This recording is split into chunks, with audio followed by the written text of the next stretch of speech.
And we're back, the most anticipated show all week. We are the Four Color Fossils. I am Graphic Man. I am joined by Howler Mouse and special guest Mastodon. Good to see you there. We got Charlton 66, Captain Strange Life. Hello, everybody.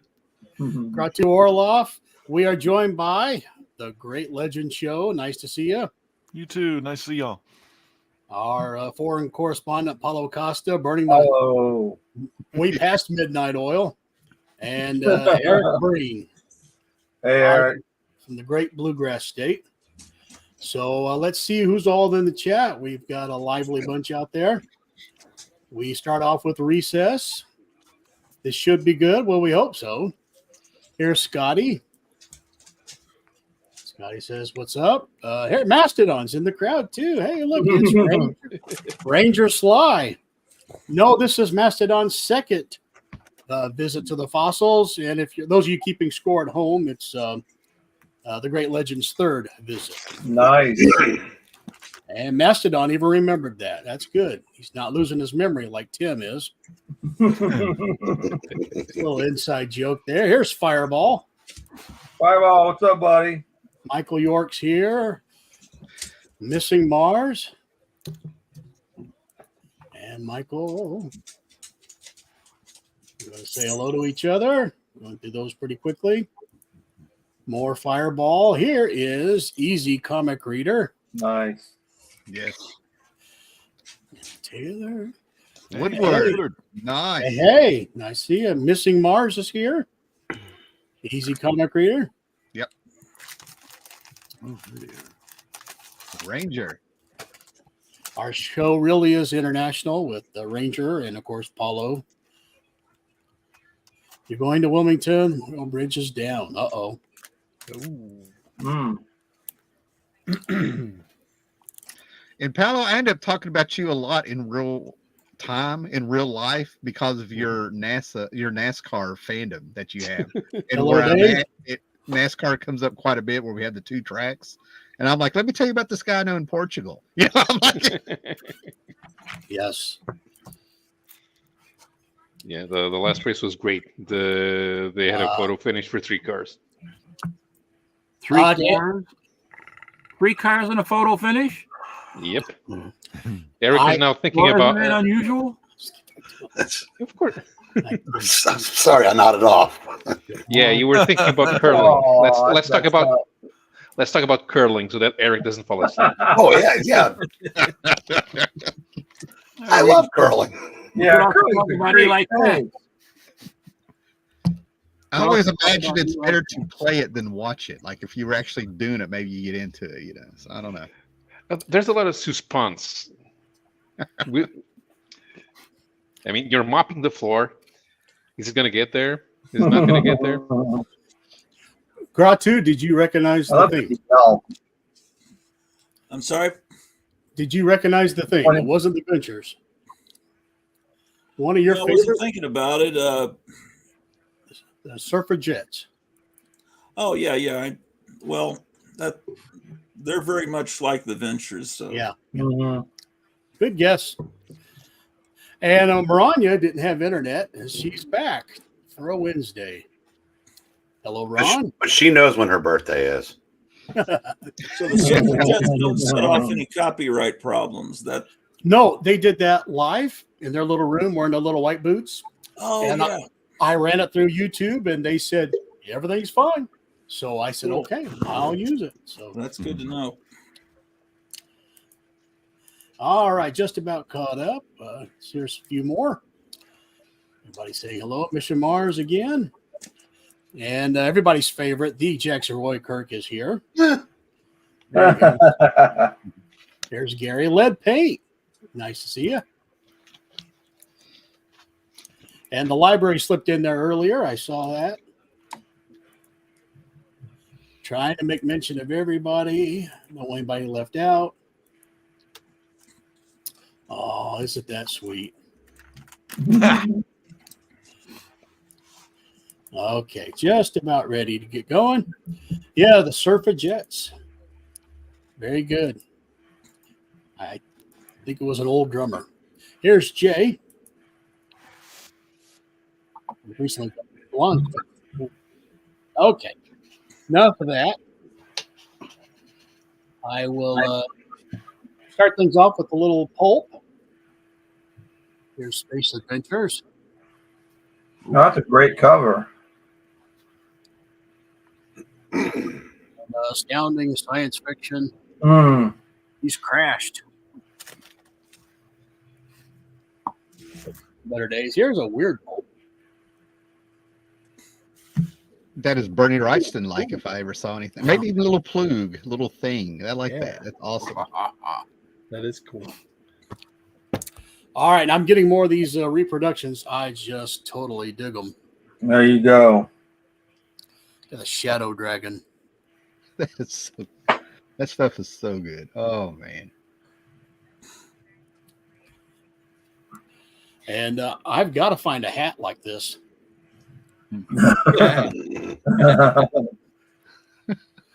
That's perfect. The wings are cool.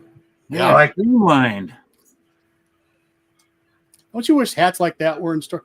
By the way, I would love to get these books and then line them up and do a, take a picture so I can recreate that scene. But, I can't wait to go through this again. All right. Nice. Those epic collections, especially those are just they're so good. My favorite story arc. Man. I thought you would like that. I had you in mind. All right, here's a nice gold key. It's Mighty Mouse. Oh, that's cool. And this is the era where on the back cover it's the exact same except without the title. But pay attention to these two loggers. Get a good idea what they look like, because They got them. There you go. for some reason, Here comes I have- Mighty Mouse to save the day by destroying the rainforest. Okay. I have no idea. Exactly. Yeah. So here's Zorro number 2. Nice. Ooh. The fox. Yes.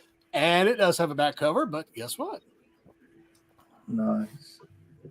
Those loggers aren't there either. So. All right. Here's a little Lost in Space. Yes. The time. See, that looks just like the time travel arc from Star Trek, the original series. It does. City on the Edge of Forever. Yep. I do a little Magilla Gorilla. Hey, cool. I love the bananas in there, man. I don't know how he's going to get one out, but How did he get them in there? That's I'm weird. not an engineer, so I don't know. Here's 1948. Here's a Walt Kelly cover. Nice. Nice. Very nice. Here's Carl Barks. Yay! I love some Karl Marx.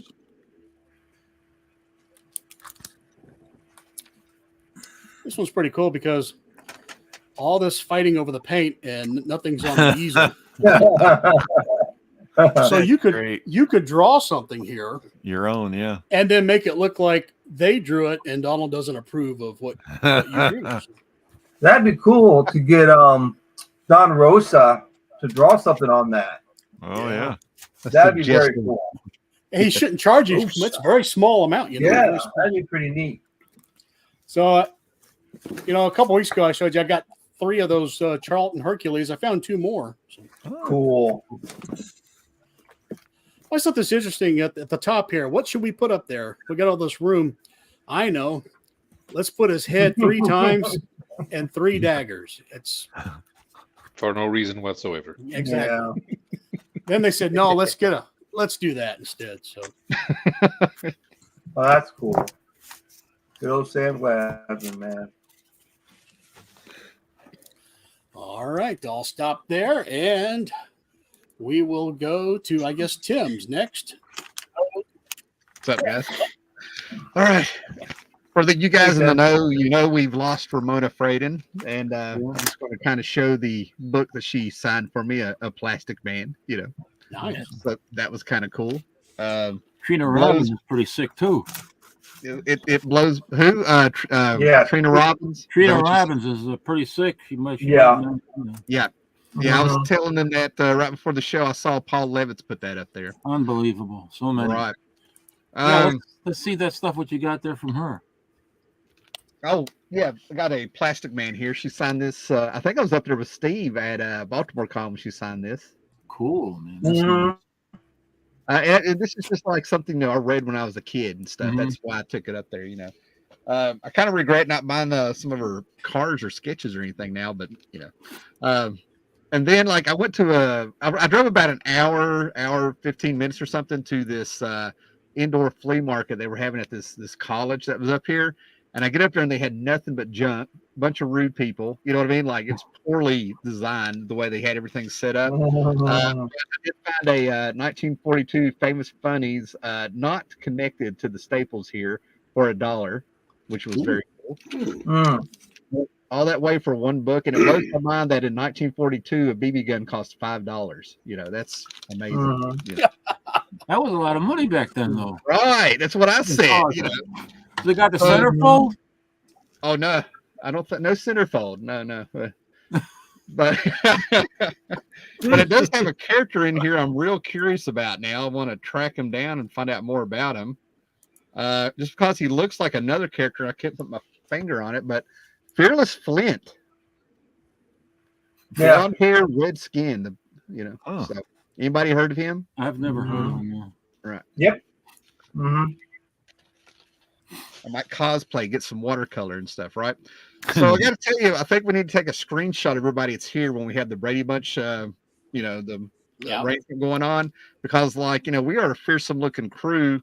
And I think back in the day, we could have been part of this movie, The Warriors, Oh, yeah. Yeah. Warriors. Yeah, I upgrade. Yeah. Oh boy! Oh boy! 7 years old when I watched this on Showtime or something, and it's Great been a movie. part of my life ever since. So I finally upgraded and got a digital code and stuff. I love the baseball bat guys. The Baseball Furies. Yeah, Yeah, the yeah. Furies. Yes, they made the movie. That's what made the movie. Yes. And the movie is secretly a comic book movie. Like, there's never been a comic about it before. Then there was an adaptation, but the guy who directed it and stuff, he was going for a comic book feel. Walter Hill.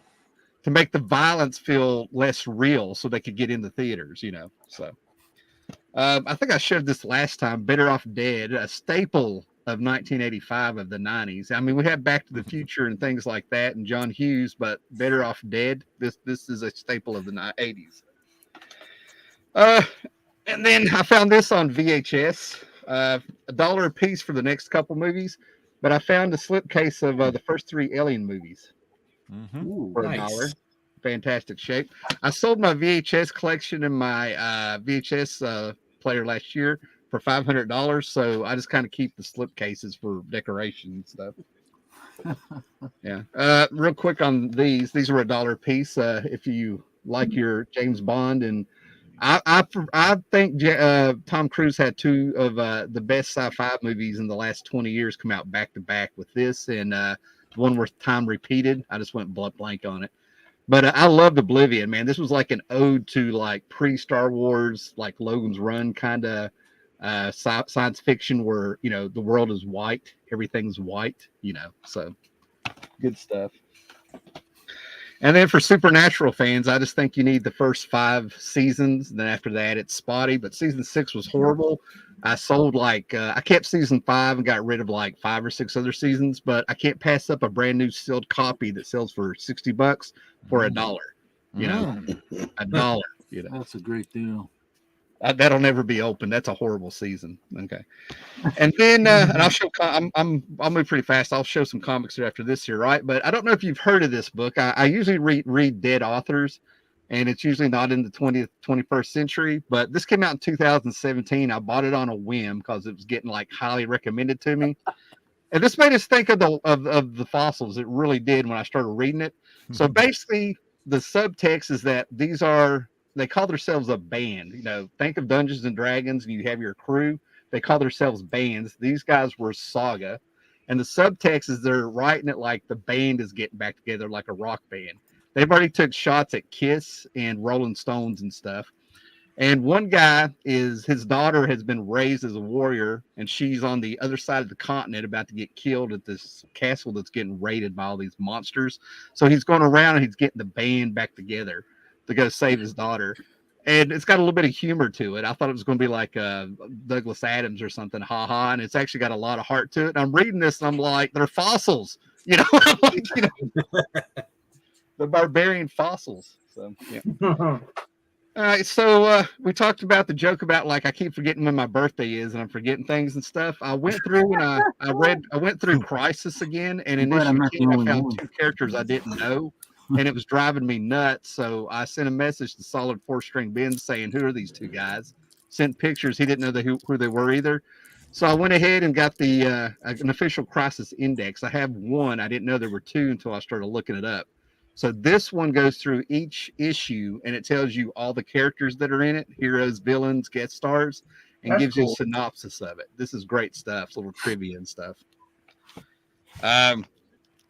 I had to go back and get this. This is a Mike Turner #1 for Teen Titans from not 2001, I think, which feels like yesterday to me. When I ordered this, when I had it the first time around, I had the sketch cover and sold it, and I'm like, I'll be back. So this will have to do. That's one of C. Woodard's favorite, the Mike Turner Teen Titans run there. He loved it. I appreciate. Yeah, the first year is much better than I remember. Then it dipped down. Then they had Titans of the Future, where the Titans met themselves in the future. Oh, that's cool. And they crossed over with the Legion, and those were great stories. Yeah. That finally made Impulse not annoying. Yep. Yes. Which is of course what happens when you get shot by Deathstroke. Well, and that just shows the power of Jeff Johns' writing. And Woodward, I love that you love that, man. Yeah. And then I keep meaning to show these. About 2 or 3 months ago, I got these 3 trades for $3. This is the Grant Morrison, Ethan Van Sciver, Frank Quitely stuff. I'm getting to where I'm starting to buy trades if they're cheap, so I don't have to pull out the boxes anymore. Stuff I actually reread. And you guys remember Choose Your Own Adventures? I mean, I'm sure some of you Edward guys Packard, Cave of Time. So I went to the bookstore with my wife to Books a Million. She wanted to go. I didn't buy anything that time. We went back a week later, and this was still there. I passed it up, and I just had to get it. It was the last one. Nobody bought it up. And it's a huge Choose Your Own Adventure book for Stranger Things. Yes. 25 different endings. And this is about the, if you had them as a kid, this makes this about 3 of them. This is the size of 3 of them together. So I'm expecting a little fun with this when I finally sit down to do it. Cool. Right. And then I'm going to show a little Hulk and I'll quit here, right? But I went through the Hulk. I've rearranged stuff. I've got Hulk. I've been rebuilding this collection. I had a few left over. The Hulk books, my entire Peter David run was stolen when I was moving out of Roanoke in 2010. So some of this stuff I've been building back up, and some of the stuff survived because my boxes weren't arranged great. This was a survivor. This is the great Betty Ross gets turned into a harpy through gamma radiation, comes at the Hulk. No wife jokes, please. This was a treasure to find when I found this at a flea market. This is Bernie Wrightston drawing Man Thing. Y'all get it? Y'all get it? The joke? Swamp Thing, Man Thing, Bernie. Yeah, now you're starting that again. And it's not a giant size Man Thing. So that's the giant. Oh, that joke. Yeah, classic giant size. Not a giant size Man Thing, but it's a Man Thing. You know how you use it. A fantastic Dave Cockrum. This is my favorite Hulk cover ever. This Dave Cockrum stuff here. You know, giant warthog, big purple cover. Love that stuff. And this goes on, all this stuff, all these books right here that I'm showing, they have to do with Jarella. Hulk has a love interest that has nothing to do with Bruce Banner there. But he gets shrunk down into like this science magic microverse world, and people are green skinned, and he's like their Conan's savior, like Edgar Rice Burroughs like. And there's Jarella. And I'm still mad that she ended up dying. Yeah. You know, so people forget that the Hulk is bouncing around with a broke heart on top of everything else, you know. Created by what am I going to Carl Nelson.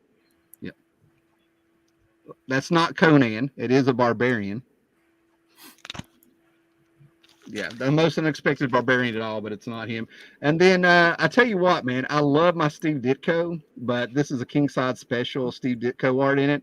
I never thought Jack Kirby was able to draw Batman correctly, right? And there's been a character I didn't think John Byrne could get a handle on. I think the Hulk is a character that Steve Ditko couldn't get a handle on. I don't think he's good with great big, huge, massive characters. You know, I think he's good with his Blue Beetle, Creeper, Spider-Man, Doctor Strange hands, lanky guys and stuff. You know, I think Steve Ditko did some Batman too. He did one. Yeah. Mm-hmm. I'm trying to think if I have it, but I don't think his Batman really got on my nerves at all. I don't remember. So I'll have to look that up, man. So I will bow out until the next round here, guys. So okay. That was fun. Good. Nice stuff. I think if you check out, of course, for me, it's a reprint. Hulk #6 was the first 5 were Kirby. Then they had Ditko do #6. He does pretty good on that one. I think it's in my reprints here from the set. Could be. I'll show that next round. Yeah. It's a preference. Like I'm not slamming him. I'm just saying I'm objective. There's I love Kirby, but I never thought he got a handle on Batman when I saw him in Superpowers and here and there, little here and there. And I always kind of find that fascinating.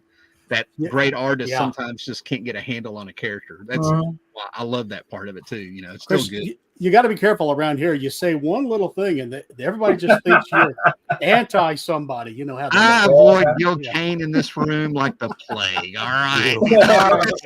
That's the place I've been the knee. Gil Kane. Okay, guys. All right, let's catch Mastodon while he's busy reaching for something. Let's see what he's up to, and then Paulo can send over some stuff while he's doing that. Hello there. Well, since it was invoked.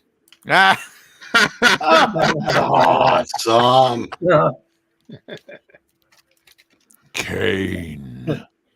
But I'm going to I'm going to follow suit with. Well, first of all, I want to thank Micah for inviting me on. Sure. Again, I was kind of stupefied the first time I was invited on, and I was even more gracious that I was invited a second time. So I must have made an impact. So. Oh yeah. But I'm going to follow Micah's suit with some sci-fi. Excellent. I read this many years ago. Thoroughly enjoyed it. It's all three stories. And then I found out there was a comic series. Oh, cool. Oh, yes. So I picked them up. If you want. Is it Harry Harrison, the guy that did the stainless steel rat? Is that the same dude? Might be. I'm not sure. Harry Harrison, yeah. Make room, make room. Yeah. Those are awesome.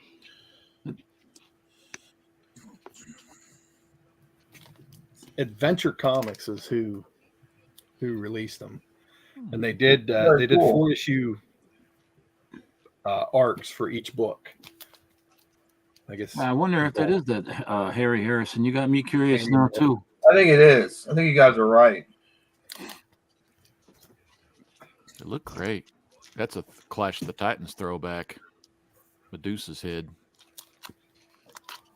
Death World.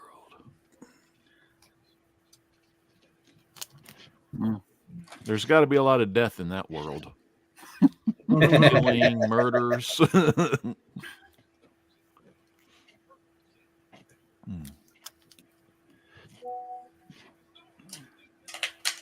Man, there sure are a lot of them. You get a pretty good deal on them, Donnie? I think so. Nice.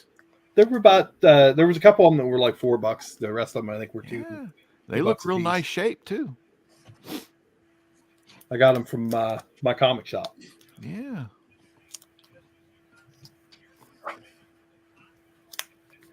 Oop. Nice dinosaur one on there. That's a nice run. Yeah. Then I heard somebody mention Korak. Oh, there you go. Yeah, awesome. Good Thought stuff. I'd grab a Korak. I don't have very many, but I'm going to throw out that I think all the DC Tarzan Burroughs stuff is great, but I actually think some of the Tourette books are a little bit better than the mainstream Tarzan. Oh, shark cover. There we go. the shark cover, damsel in distress, and a skeleton. Yep. I think I'm going to call it quits for this round. All right. Super. Okay. Let's see what Paulo. There it is. I see it. Some Spanish magazines. This is Rufus. It was a horror magazine, mostly specialized in reprinting creepy and eerie. It had a few covers from Warren, but they also had their original covers, like this one. Oh no, that's it. That was on Eerie. This was? Yeah, that was the very first copy of Eerie I ever got in 1972. It's signed by. Yeah, it's signed by, of course, but it did work for Warren magazine. Yeah, Enrique Torres. Yeah. Yeah, well, the Spaniards were doing the covers for, because you read Rufus, you'll find a lot of covers by not many by Enrique Torres, but there are a lot by San Julian and then by Lopez Espi. Yeah, by the 70s it was mostly Spanish artists and not the old EC guys like in the 60s. Yeah, this magazine here was published in Spain in the 1970s. It switched publishers a couple of times. Here's number 4. What does Rufus mean? Nothing. Nothing. That's a name for a magazine. Rufus the Goofus. Here's the Von Oh, body. that's cool. Yeah.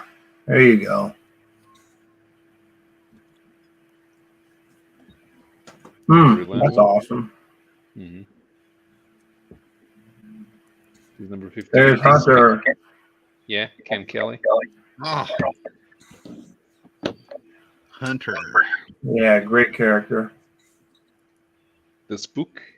Yep. 16. This is number 20. Oh, that's evil in all the best ways. Beats and everything, man. Yeah. And my last choice here, number 26. Ooh. Just got done getting some Murder World. Yeah, I was looking over this publisher, then I switched publisher, and I ended up finding this. This is Por Favor. It's a political satire magazine. Guy looks kind of like Rob Schneider. Yeah, it does. Yeah, he does. How to turn anti-communist in 10 days. Hey. Hitler, the Beauty and the Beast. Wow. Hubba hubba ding ding, baby. Yeah, He's got really. everything. Yeah. Queen Elizabeth, put about a black man in your life. Huh. I'm going negro. Oh, geez. Look at that. That's great. Yeah, making fun of Disney and of the Eurovision Song Contest. Looks like stuff you found in a head shop in 1969, man. Yeah, but these were newsstand magazines, which is kind of funny because it was during the final years of the Franco regime, so it was kind of hard to get this type of magazines published. González Zavala.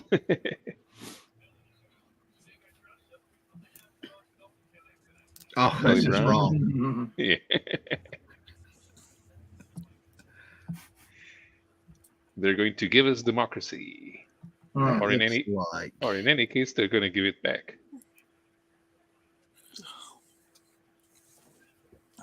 Here's Cantinflas. How well known is Cantinflas in the United States? Is he a bullfighter? No, he was a Mexican actor. He's like the Mexican Charlie Chaplin. I mean, in Oh, Mexico, he's real big. We have a cartoon of him. I kind of feel like when it comes to Mexican cinema, if you didn't have a wrestling mask on, you may not be. Yeah, we know Mil Mascaras and El Santo.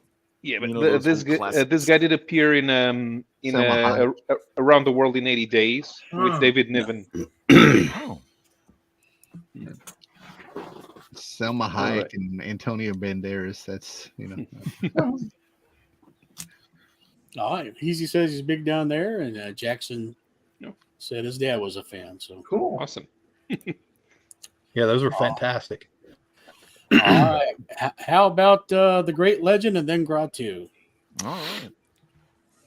I got some old slabs here I was going to show. My God, you still got the video game Legend. I know. Did you make that? I gotta fix it.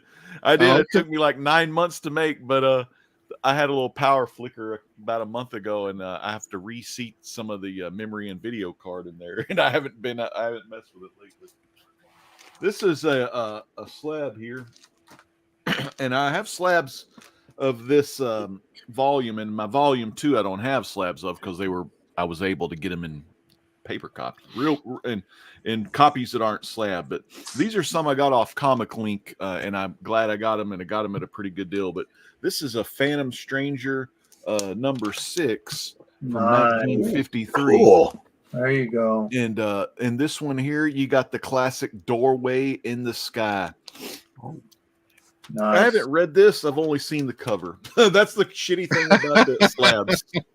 And I haven't been able to find these issues online. I'm still trying to hunt them down. But yeah, really cool cover though. Yeah, that's awesome. There weren't many of those made, so yeah. Yeah. Yeah, nice. These are on that my Overstreet Press guy. They always list them as scarce or whatever. Yes. And so, or at least I know you got the centerfold if it's slab, right? That's right. Yeah, blue label. Blue label. I might get a green if I didn't have my centerfold. This is number 5. Oh, that's a beautiful cover. Number 13. Oh, yeah. And if you read the ones in the Silver Age, you get the Dr. 13 backup storylines, which are pretty good. I never liked them as much as the Phantom Stranger, and after reading Showcase 80 and getting the his second run is the one I'm familiar with, and the new 52 run was really good because the storyline origin for Phantom Stranger was he was Judas Iscariot on his time.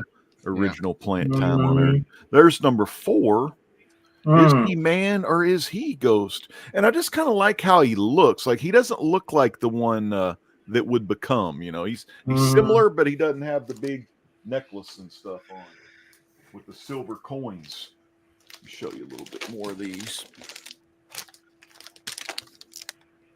Here's number 3, and I had a lower grade copy of this one, but when these other ones went up for sale, they had this one for sale too, and a lot of them weren't going, but for in the like $100 range.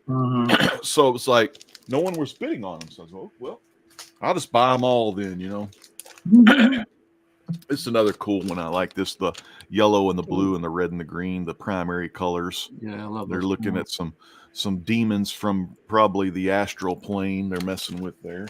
That's number 2.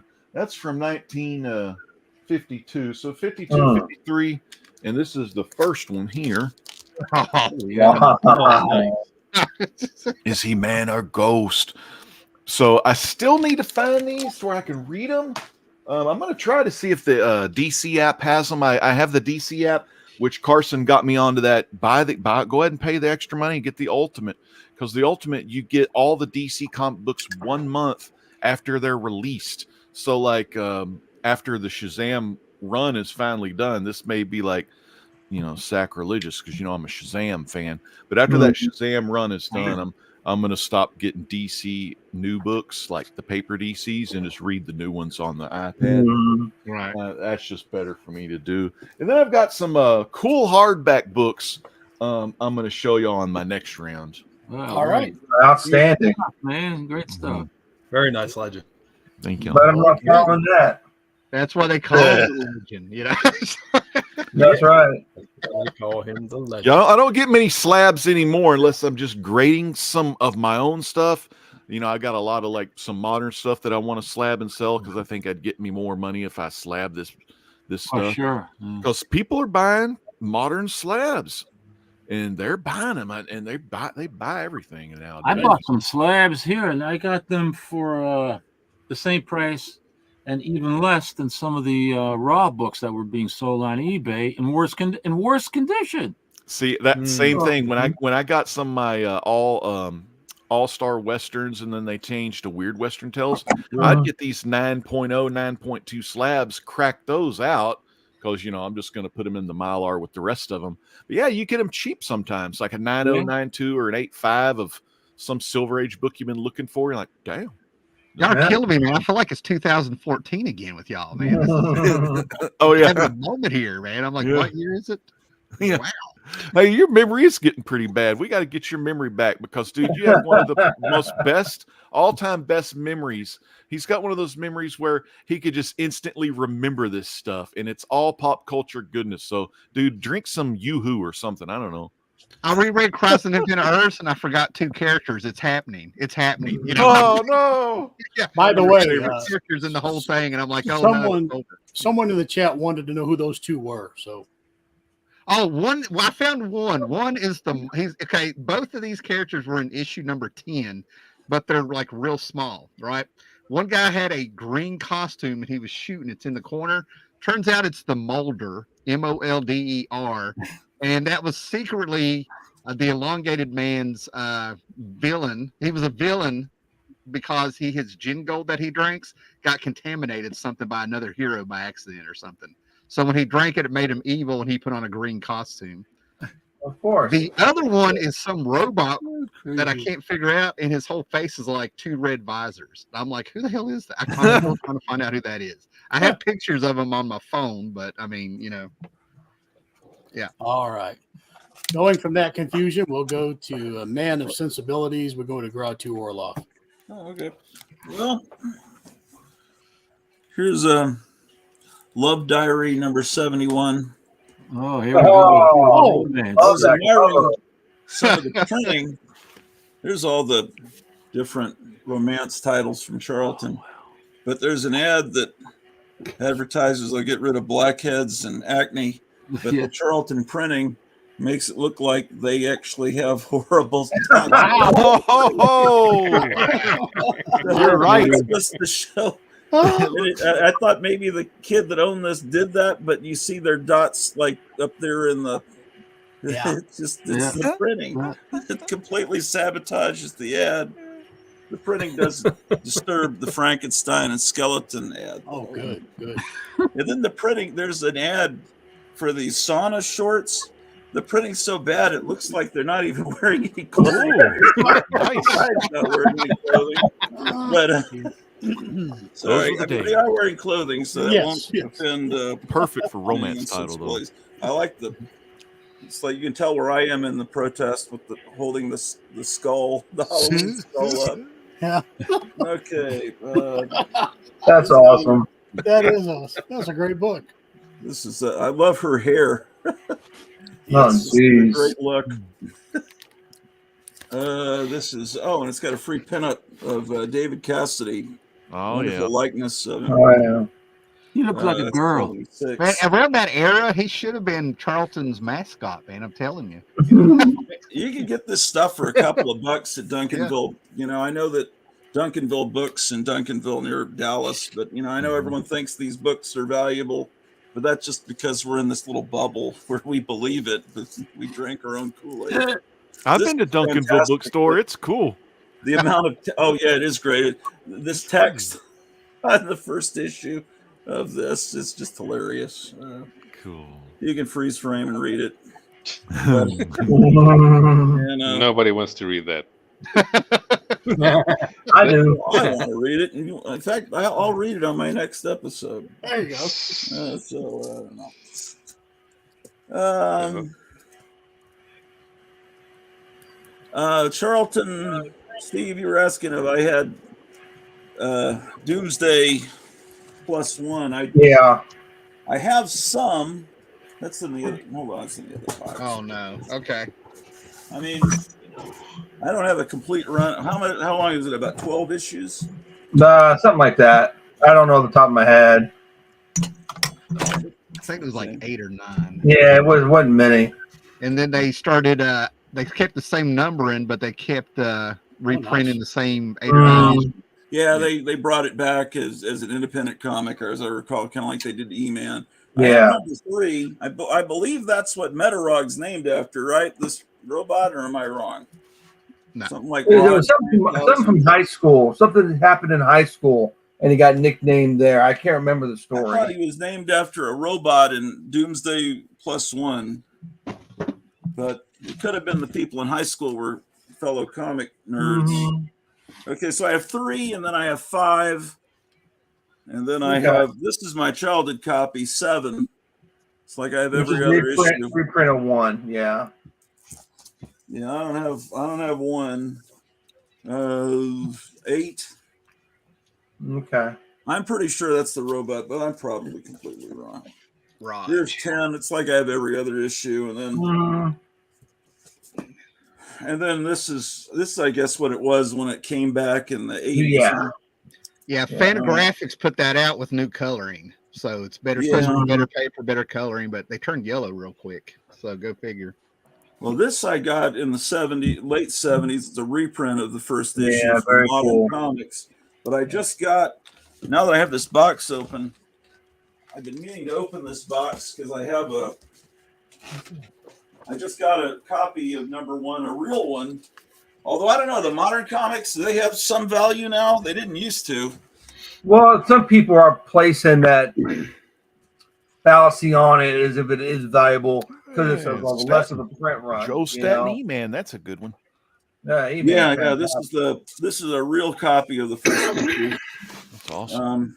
The first one I ever bought when I was a kid was this one, and I think maybe it was probably the Frankenstein Nice. monster there that caught my attention. But I remember loving this comic, and then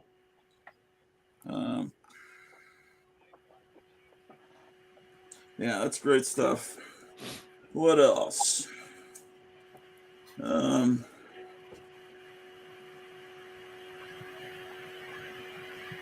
Why do I have gold key in here? Okay, I gotta remember. Why do I? Okay. Oh, I see. I was wondering why I have King Flash Gordon in this Charlton box. Al Williamson. Yes, that's the It good stuff. changes to. That's a that's beautiful great cover there. Beautiful. You know, it's hard. These ones that switch from company to company. Yeah. I think I put it in this box because after this issue, then it's a Charlton comic. I don't know. Oh, do you got the bondage one? They keep the same numbering too. Yeah, all they the way keep the through same Gold numbering. Key. Yeah. And then there's, boy, these older Charltons sure look different. But there is, I've shown this one before, I think. I'm pretty sure this was a Flash Gordon cover that they converted at the last minute to after they didn't have the Flash Gordon rights anymore. That looks like someone very quickly changed this Flash Gordon cover. Yeah. It's a good boy cover though. Yeah. It's a great, it's great. This look at the shield, how it's cracking. He's got a big chunk out of the shield. That's great.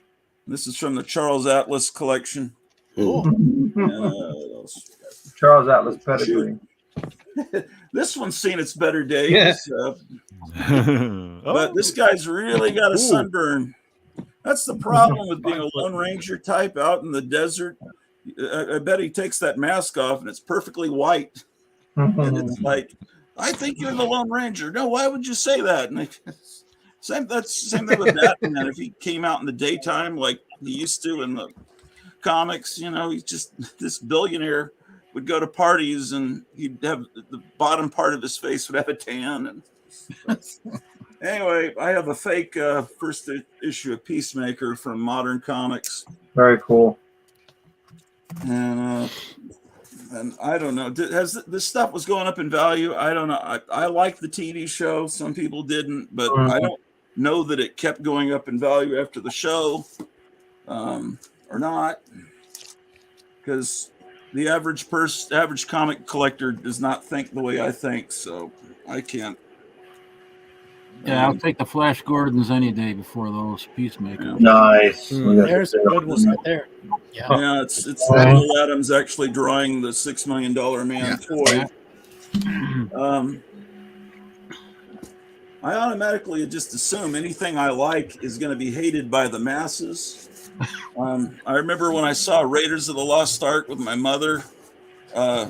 We saw a preview showing. It was like a month and a half before it was released, and they had a preview showing at the Six Flags Mall Theater. And I said, that movie is fantastic, but it's going to bomb because the average idiot, this is me at age, how old would I have been in high school, whatever. They're not going to understand what this movie is. And it turned out they actually, I just found this was a supplement. Where did I put it? Jim Steranko's magazine preview that grew out of Media Scene, which grew out of Comic Scene.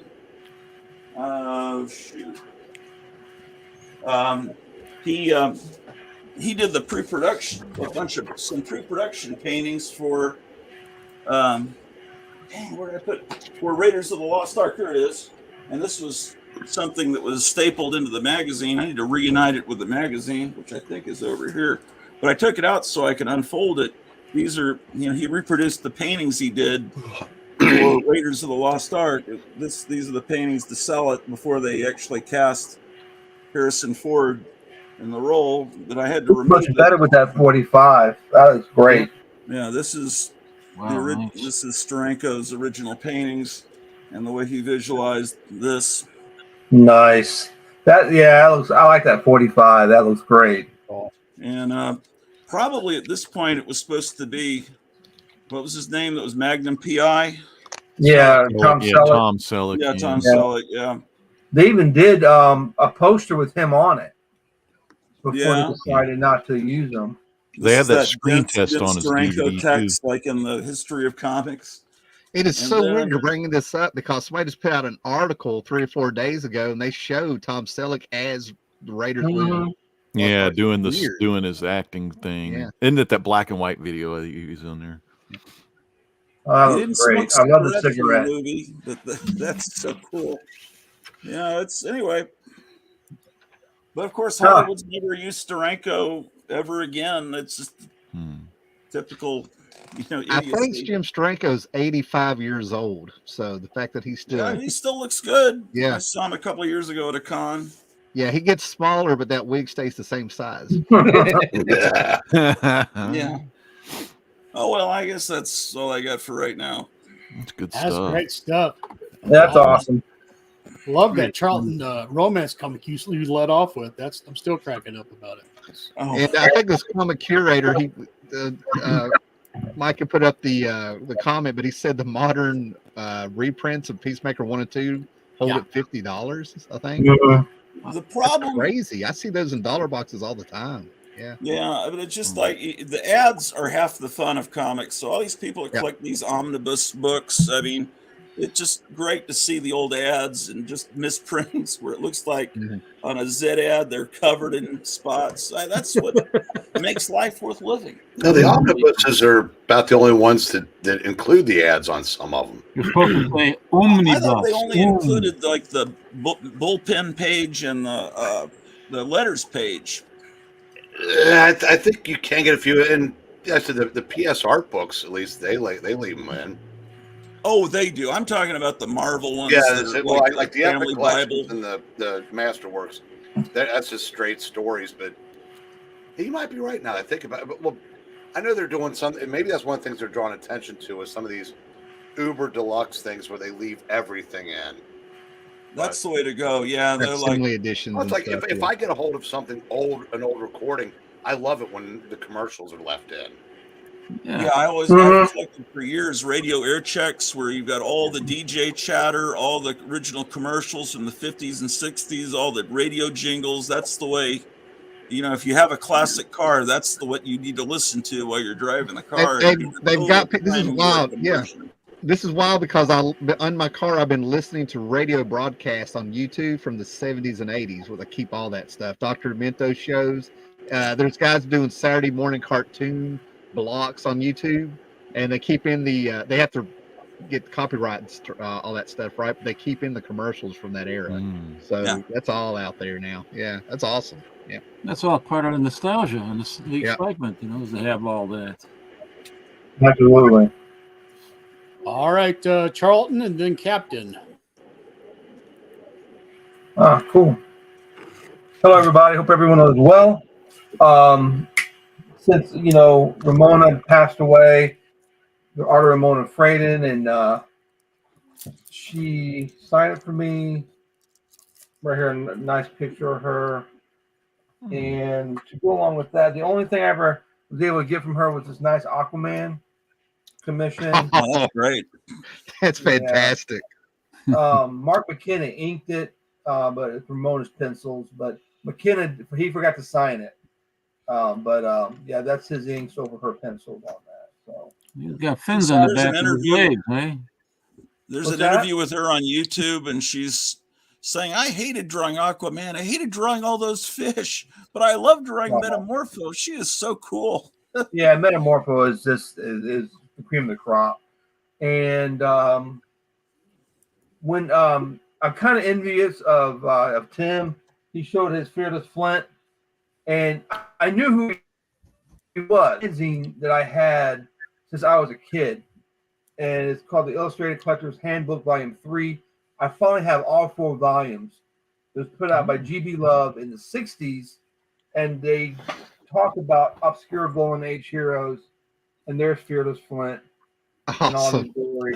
That's how I knew about it, because I had poured over this since I was a kid, and the minute I saw him, I knew who he was. So that's kind of cool. You got that book, and that's old fancy. Just finished reading before I came on. A gift from our good captain. Hey. Gifted this to me a while back, so I just finished reading this today, which was quite good. Great cover. Read a little bit of this. This was a gift from Jess. So get these pulps, man. Everyone's going crazy now. Speculators are jumping on them because CGC is now grading them. Yeah. And I have a feeling it's going to get priced out of the market like they did with everything else. Yeah. Everybody's climbing onto them. There are people that never talked about pulps or were into pulps. Now all of a sudden they're pulp crazy, and it's all about the pulps because of the grading services. And I don't know how CGC can grade these off of, I don't know what criteria that they're using, but anyone who owns a pulp knows you move a page, something's going to fall off of it. Yeah. So I don't know how they can grade it. You can't go through every page. This, I don't know how many pages this is. Well, they're usually about 140 pages or something like that. Yeah. This is from, I can't remember, see the date on this thing. But how can you grade it? You open up it's going to fall. And it's going to take them forever. Even if they go through every page, it's going to take them a hell of a long time, and it's going to be more expensive. Yeah, and I see some of these pulps 6.5. Come on.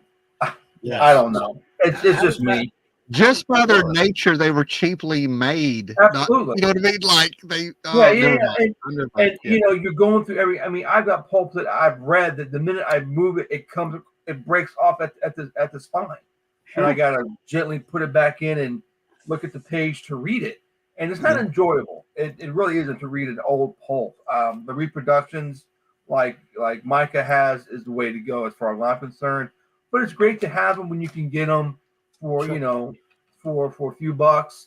You know, they got the great covers, the ads, and everything. But the reproductions still do the same thing. So again, I don't know how they're grading them. I'm really calling shenanigans on it. I really am. Yeah, I call it for what it is. Call it bullshit. You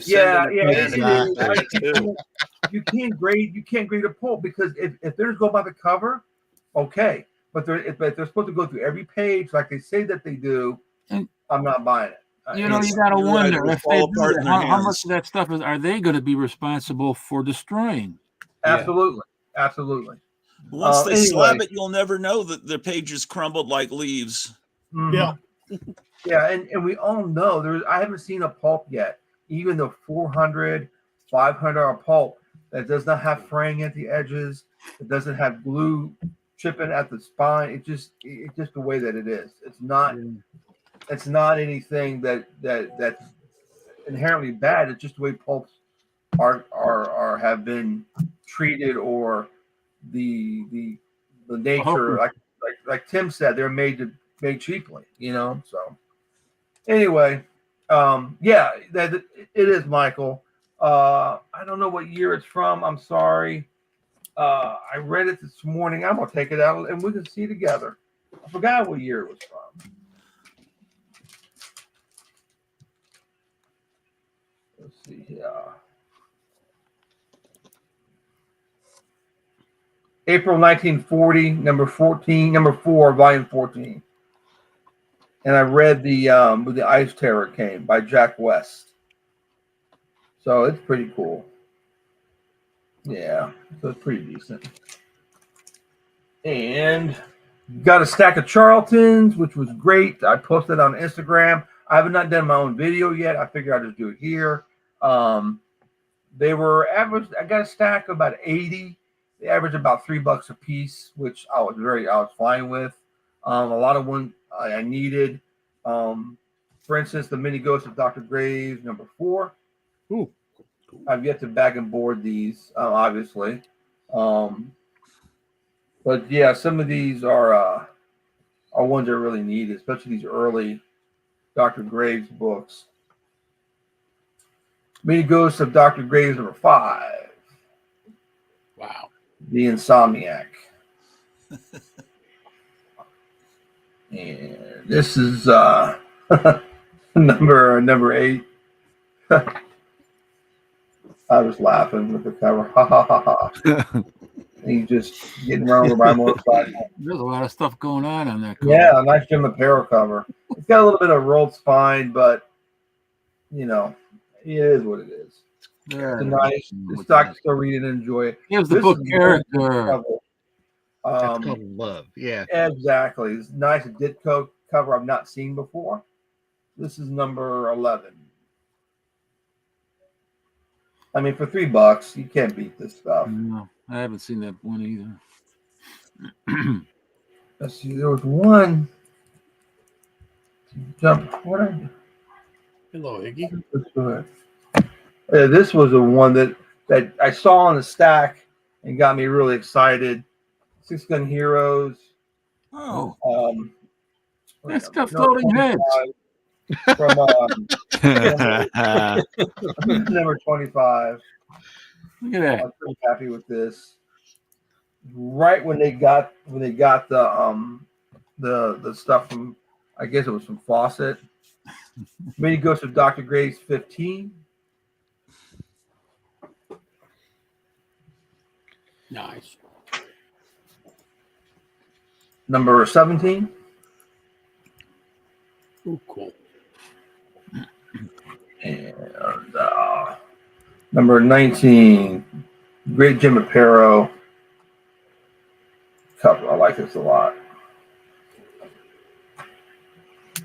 This great mummy cover, number 20. Last ship to the sun. And The Delayed Doom, number 21. Ditko story, which is just so cool. I like that floating head cover. That the floating heads. One of those heads was Tex Ritter, aka John Ritter's old man. Yeah, and a great cowboy singer. If you've never heard his music, Tex Ritter doesn't have no one has like a voice. Who are the other guys? Delivers a song. Steve. Great stuff. Who are the other guys there? You got Rocky More Lane, Cowboys. Rocky Lane, Lash LaRue, Tex Ritter, and Monty Hale. Monty Hale. Okay, that's what I was doing. Mm-hmm. Lash LaRue, the original. I just remember the one from WCW. Yeah. That red hair wrestler. Lamb chop sideburns, right? Yeah, that land chops. I remember him. He was cool. Cajun character. Yeah. Mm-hmm. Hung out with Number Lodi. 22 with a great Ditko character. Great Oh, Ditko that's cover. some nice gloss. Look at that. That is clean. That stuff going on the bottom. Nice. Good stuff. Very nice. You got the $5.99 special on number 24. I've not read this one yet, but this was at the top until I read the. That's the Spider Woman, right? Huh? That's the Spider Woman. I have that. I think I read the story a while ago.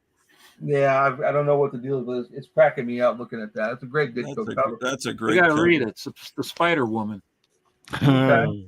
I think this is a boyette on this one, number 25.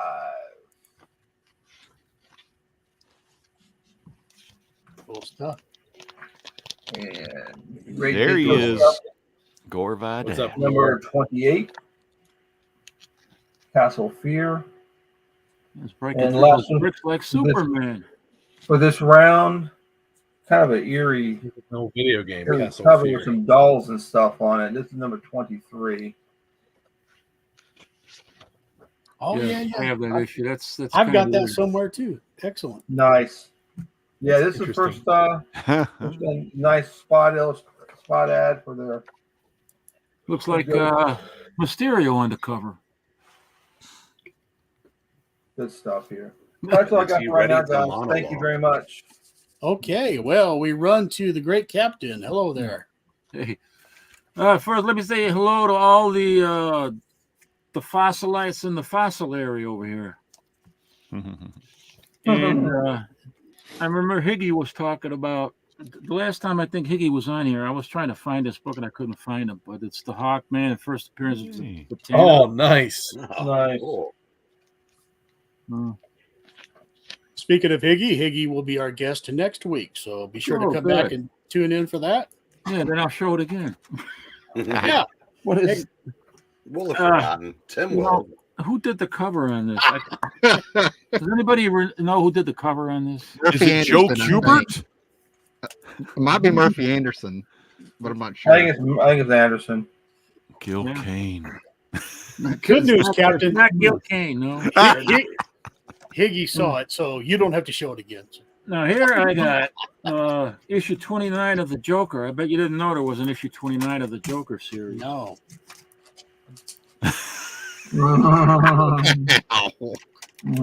What made him turn so bad when he was having it so good?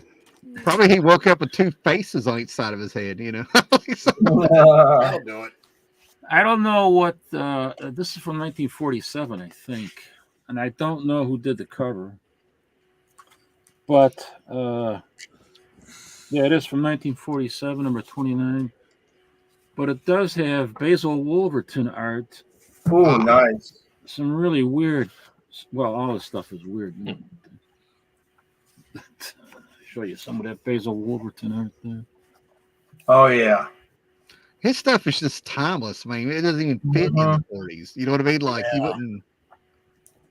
Nice. Thank you for showing that. Weird, man. Yeah, that's great. So yeah, all this stuff is sought after, and automatically, you know, it's more money. I mean, I don't know. Price everybody out. Everything's going up, you know. Yeah, everything's going up. Absolutely. I had bought a while back, a couple years ago, a bunch of video games that were sealed, and I got I'm those having a hard graded, time. sold those. Having a hard time Buy everything with this. Did you all see Jambo's comment here? No, what to say? Yeah, Jambo. Good old Jambo, one of my faves. We love you, Jambo. There's Forbidden Worlds number 128. Beautiful cover. Oh my gosh, the yellow and Yeah. oh, I love I that. just love these colors. They pop right out. You know. Oh yeah. Thanks, Michael. God, look out there doing a Merlin. Just like that looks like a Mortal Kombat fatality.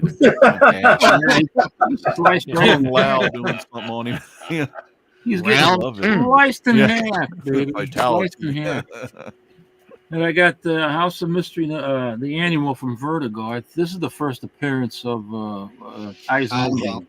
iZombie, yeah, Yeah, yeah. I got that. That's actually that was actually pretty good. it is. It is a pretty good story. Yeah. Yeah. And then I've been going through my collections, you know, and been coming across stuff. I don't know what year this is, but this must have been a cover buy for me. This is I think this was a one shot.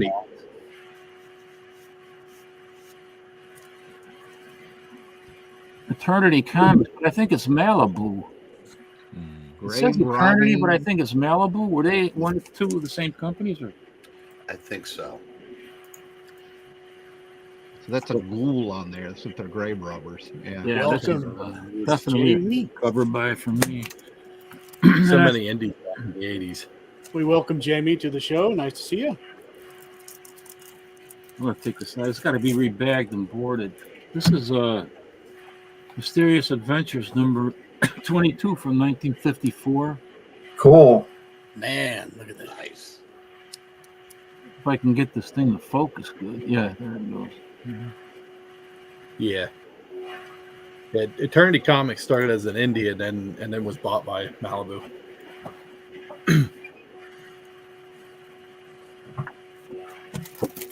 Still in the original My Life. Did you catch the pun Michael made here? Joker was also Two-Face. Yeah. Two-Cheek, Two-Face. Some of the stuff I showed on Instagram, so some people might have seen this. This is Lost Worlds number 5. Oh, yeah. Oh, yeah. Oh, look at that. I missed that post. Usually I catch them. I didn't see that. Great cover. Beautiful.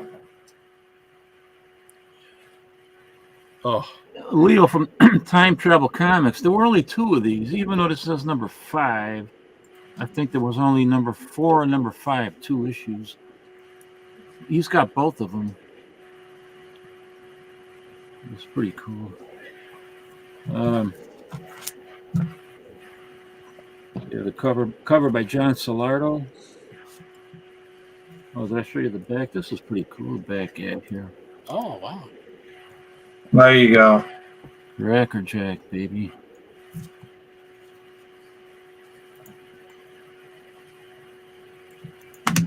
It's also got Nick Cardy artwork in here too.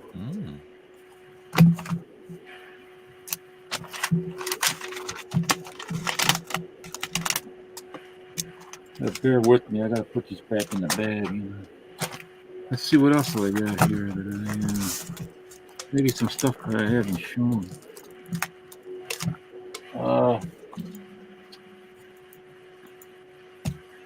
Well, here's Unexplored Worlds. I don't know if I ever showed this before. Ooh, that's beautiful. I like that cover. I've seen that one a couple times. I've never seen it that nice before. That's great.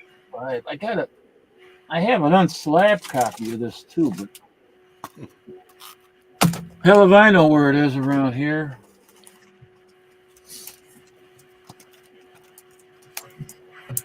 I have no idea.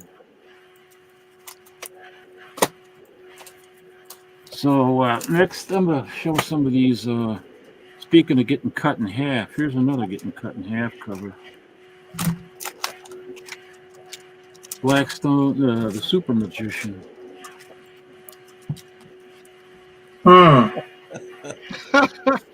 It's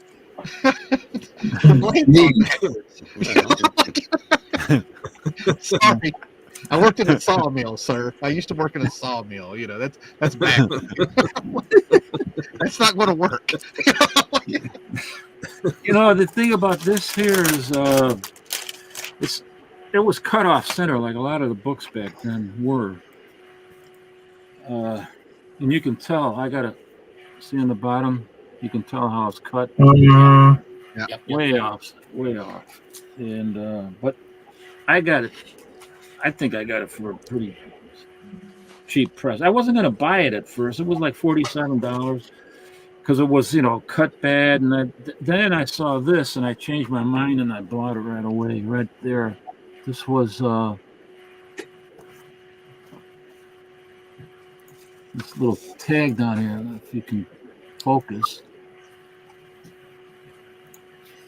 You may have to read it to us. There we go. Blackstone Oh, Show, cool. October 1956. Nice. This was the giveaway from this show, That is cool. But Yeah, that's very cool. the book is from 1956, but this book, the show is from 1956, but this comic is actually from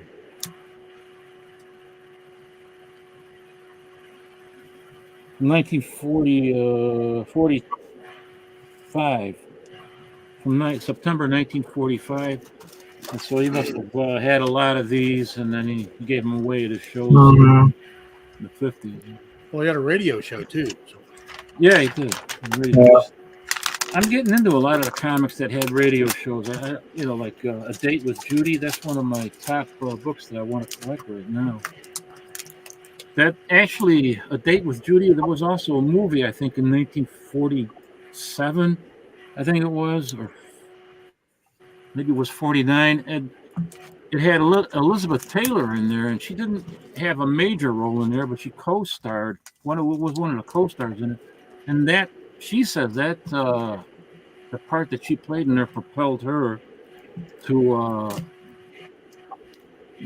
got her well on her way to being, a Hollywood star.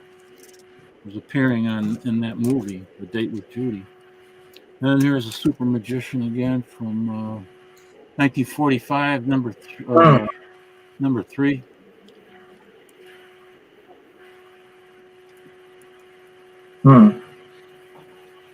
That one guy, David Copperfield. Do you have any of his comic books? No. That guy, he's I don't know. I used to see him in the 80s and 90s. He made he was Statue of Liberty amazing. disappear. Yeah, did he ever give that back? Just I don't know. There was some gimmick. I don't know how the hell they did that stuff, but it was so cool. You know what I do have from David Copperfield is a magic set Oh, that's cool. from the 80s. Nice. There's a Blackstone, The Magician Detective. It's a different title. This is number 1. It's the only one that was published by EC Comics, like a one-shot. I got to, I'm having a problem showing these with Mylar, so I'm going to take it out of the Mylar. I think the radio show stemmed from that particular comic. It came after the EC comic. From this one? This from My 1947? understanding is that it was a later radio show. It wasn't. Yeah, it could be. It came after that comic. Only lasted a few issues, but it caused the radio show to get started. Possibly, out of the EC comic. Well, this was in 1947, and then there were 3 more issues that were issue 3, 4, and 5 that was continued by Timely Comics or Marvel Comics.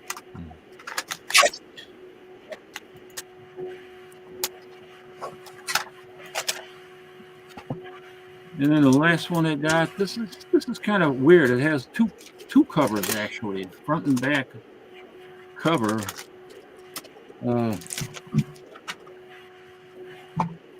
This is the way it actually presents itself. It's number 3, Blackstone, the Master Magician.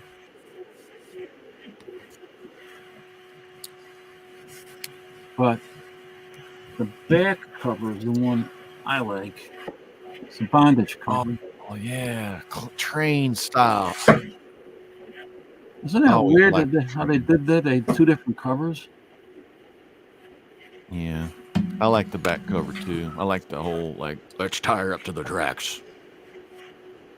Like Earl Can Harry, always tying that. What's the name of Mighty Mouse's girlfriend to the railroad track? Yeah. You know what was that other one too? Dudley Do-Right or something?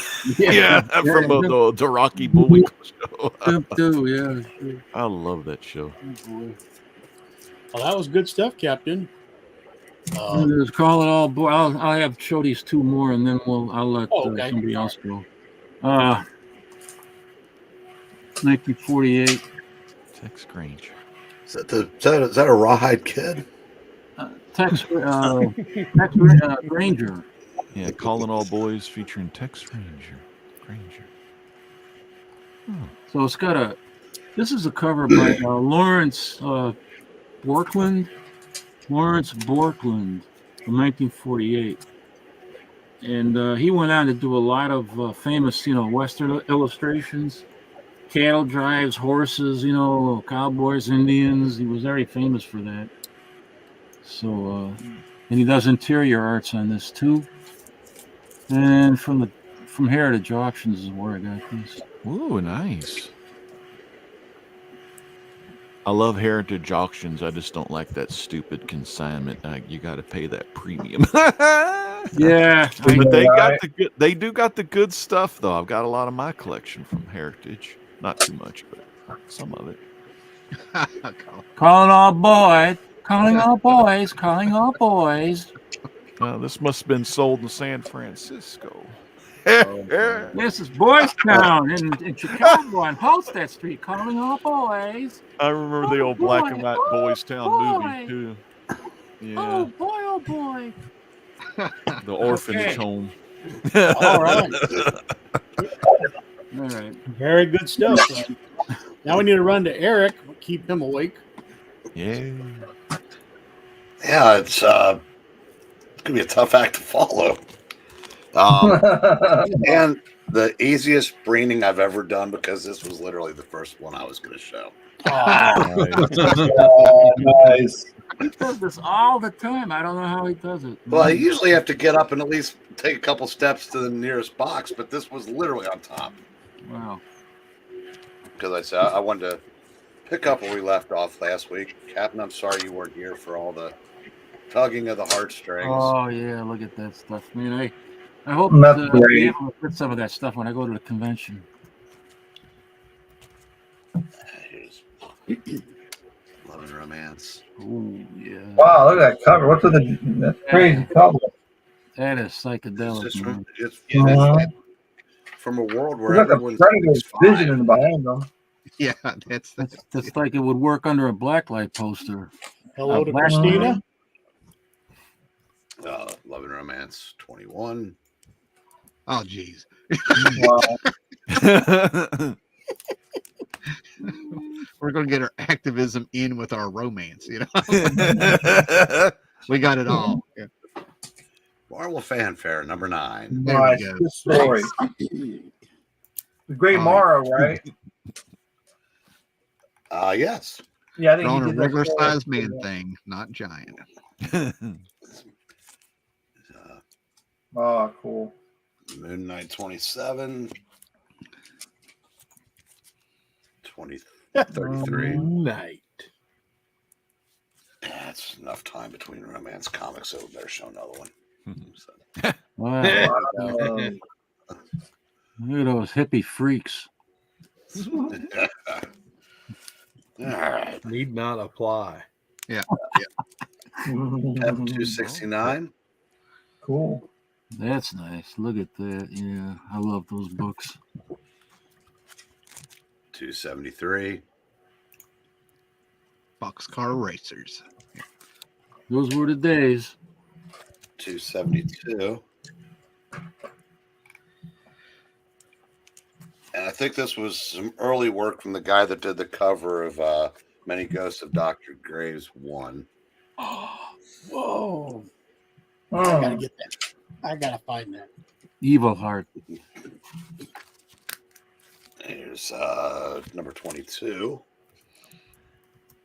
Hey, you got the Geeky Puppet Show in the chat, Eric Breen. Oh boy! Oh boy! Well, you did say calling all boys, you know. Yeah, so I don't know which one of them it is, but it can't be good either way. Romantic Story 53. Wow, Look at that I've face seen that. palm on that person. what the hell's going on there? Crying. I don't know. It looks like somebody was calling all boys. Oh my goodness. That doesn't look good. I shouldn't have answered the call. Oh, wow. That actually is that's a woman. Tiny earring at the bottom is the only clue.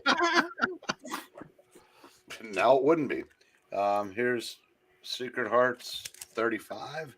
Ooh, that is That's great, actually man. pretty. Yeah. That is great. Romantic. And Damn, books were so expensive to buy on the internet. Man. Here's 55. Yes. You'll never guess. Peekaboo. And he says These the are your wrong name. executive romance He comics. says the wrong name. Look at it. That's right. Yeah. Nancy. Here's Ramita cover. Wow, it's another nice one. Oh, that's Wow. awesome. Type classic. Beautiful colors. on Type's there. the way to do it. Time for some secret romance. Oh, Oh, yeah. With Thank all, you, that, Myron. all that long hair, you don't know who's who. He's got that Cassidy haircut. Here's when he wasn't wrestling, here's Lash LaRue. There he is. Down. Cage Louisiana's should be called finest. Cajun Love, you know. Cajun love. Except remember his reaction when Miss Hancock came out. Mhm. My I remember my reaction. 42. Nice. I'm going to do it. Here's Secrets of Young Brides, number 16. Nice 10 center there. And here's a well-loved first appearance of Titano. ooh.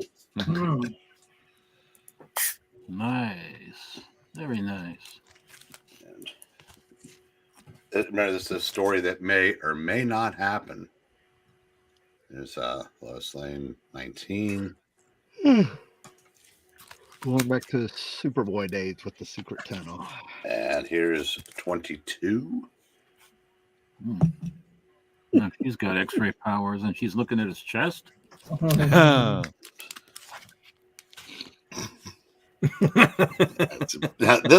This was actually fun.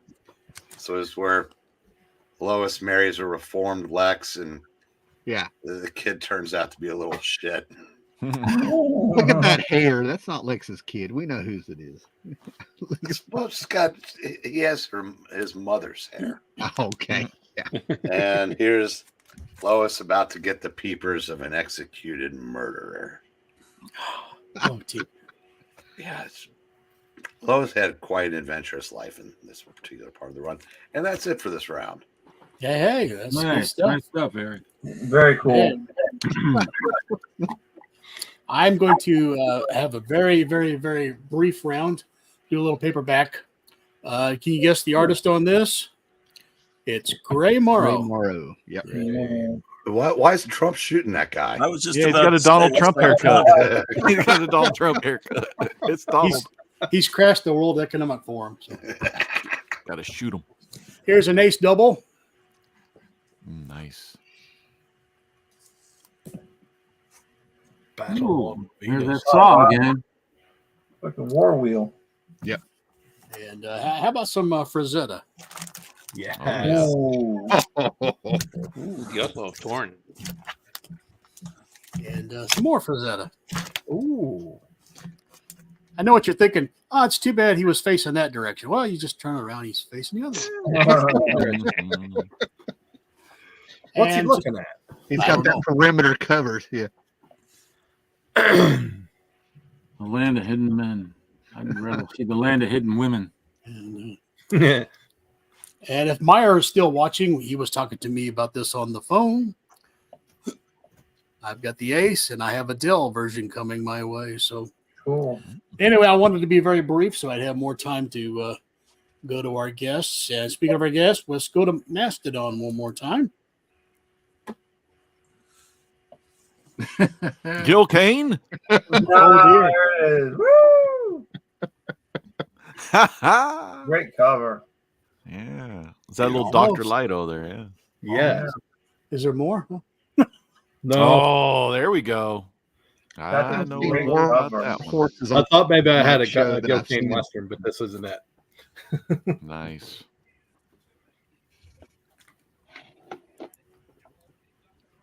Those are great. Oh, man. I got a nice run of those. Those are great. I Got love this one at MegaCon when I was down. And Isn't it a ACG book? I think. no,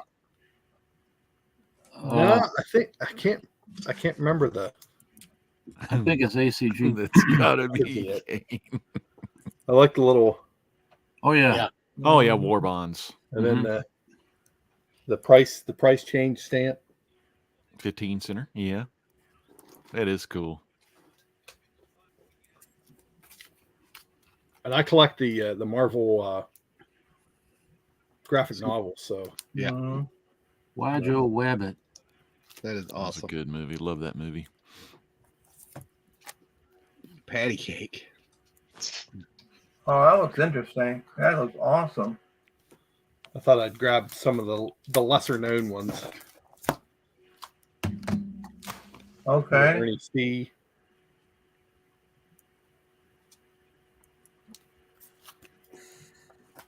Some of you may appreciate this one. Yes. All day long. Everybody likes Brew.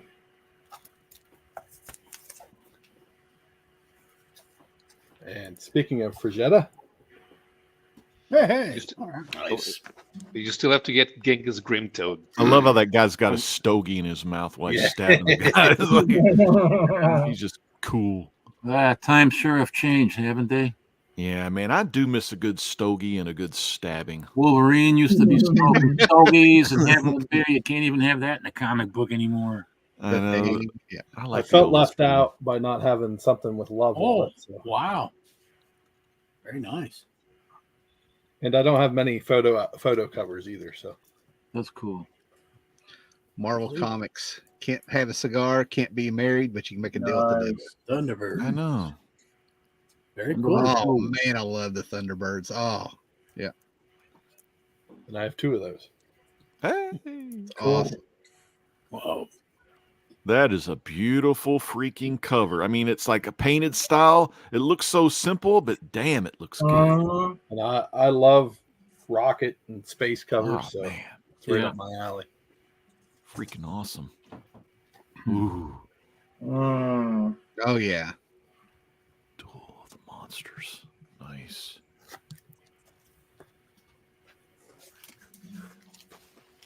And I've developed a pretty solid run of the Epic Illustrated magazines. Yeah. Very nice. Apparently 1 and 3 and the very last issue are the hardest ones to get now. The price jumped up. So yeah, that's the first. I'm glad I got these when I did. Yeah. I have a full set. I really appreciate it. Yeah. I think I'm missing 6 or 8 issues yet.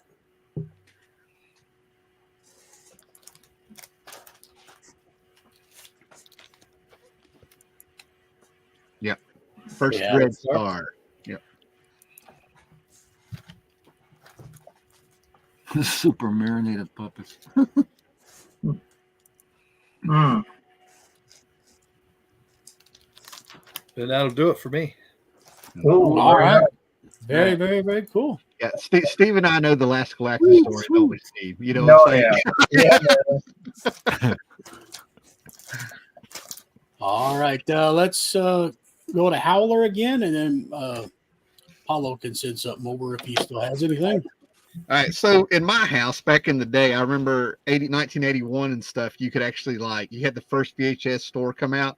I remember he had like a tiny store and he had like 5 or 6 shelves and you had like 30 movies to pick from, right?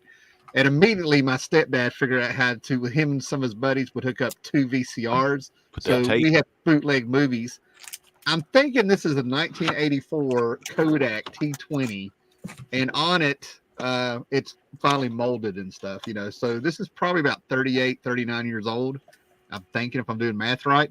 And it has Flight of Dragons, Light Years, which is one of my favorites. So that makes it 85. This is 1985.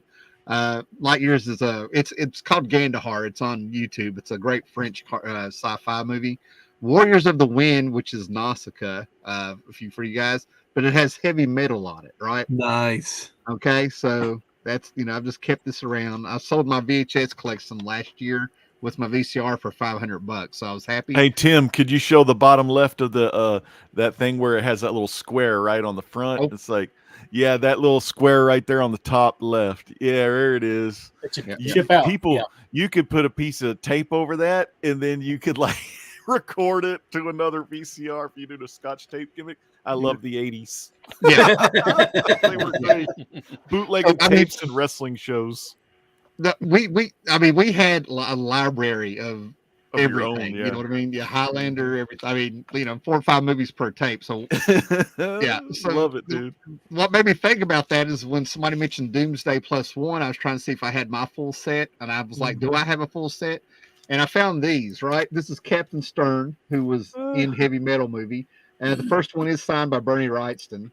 Oh, check it out. Yeah. So so this is a kitchen sink.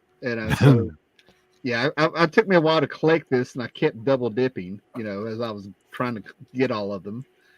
And my big story is that over the course of 4 or 5 years at Heroes Con, I ended up having like this weird relationship, and I do call it a relationship with Bernie Wrightson because he remembered who I was, and we would have our moment every year.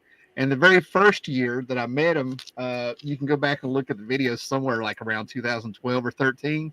I'm at Heroes Con. I give him a stack of books of like old Swamp Thing and stuff like that.